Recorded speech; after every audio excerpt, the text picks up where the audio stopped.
Local రాజకీయ నాయకులకి అలాగే మా తోటవీధికి సంబంధించిన ప్రజలందరికీ కూడా నా హృదయపూర్వక నమస్కారం తెలియజేసుకుంటూ, మేడం గారు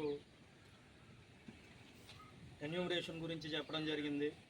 అయితే మేడం గారికి మేము తెలియజేసేది ఏంటంటే, మేము మత్స్యకార వర్గానికి చెందిన వాళ్ళం మేడం. మేము ఇక్కడ చేపలు పట్టుకొని బతికే పరిస్థితి. అట్లానే ఇక్కడ ఉన్న వాళ్ళకి ఒక్కొక్కరికి 1 ఎకరం 1/2 ఎకరం భూములు ఉన్న వాళ్ళు అందరూ కూడా చేపలు పట్టకపోతే మాకు తిండి అనేటువంటిది కొంచెం ఇబ్బందిగా అయ్యే పరిస్థితి. అయితే మీరు చెప్పిన దానికి మేము ఏ రకంగా కూడా అబ్జెక్షన్ పెట్టడానికి లేదు. కాకపోతే రేపు పొద్దున్న మేమందరం కూడా పెద్ద పెద్ద చదువులు చదువుకున్న వాళ్ళం కాదు, చిన్న చిన్న ఏదో చదువులు చదువుకున్న వాళ్ళం. కాబట్టి మాకు మీరు చెప్పింది అంతగా మాకు అర్థం కాకపోవచ్చు. అర్థం కాకపోవడం వల్ల మేము ఇవ్వడానికి నిరాకరించవచ్చు. విషయం ఏంటంటే, మేము చెప్పేది మాకు మీరు ఎన్యూమరేషన్ చేస్తామంటారు, తర్వాత మా భూములు తీసేసుకుంటారేమో అనేసి అనుకుంటారు. ఆ తర్వాత మాకు ఎటువంటి ప్యాకేజీలు వస్తాయో మాకు తెలియదు అంటారు. కాబట్టి మా అందరి అభిప్రాయాన్ని డిమాండ్స్ రూపంలో మీకు చెప్తాను. అది R&R ప్యాకేజ్ 8,95,000 చెప్పారు. 98 9 lakh అనుకుందాం.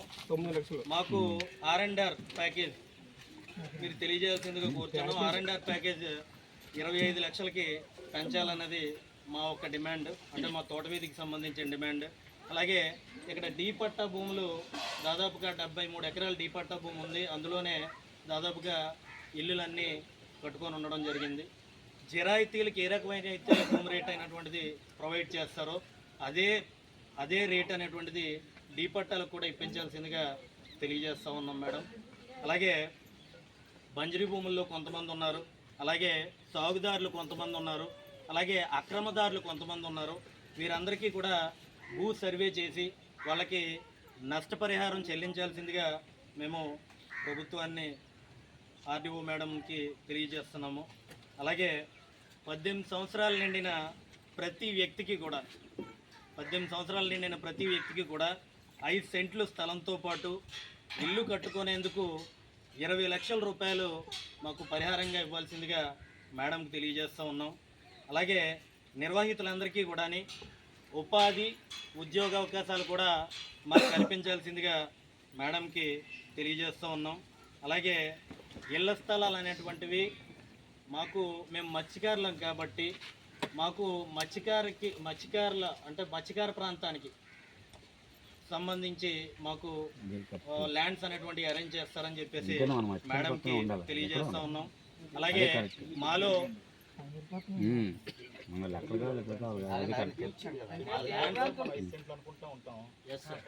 నేను అన్నది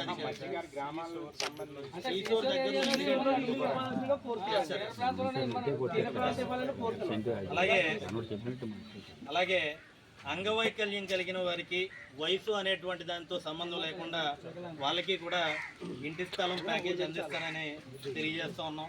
అలాగే ప్రతి కుటుంబానికి కూడా ఆర్ కార్డులు ప్రొవైడ్ చేయాలని చెప్పేసి మేడం తెలియజేస్తూ ఉన్నాం.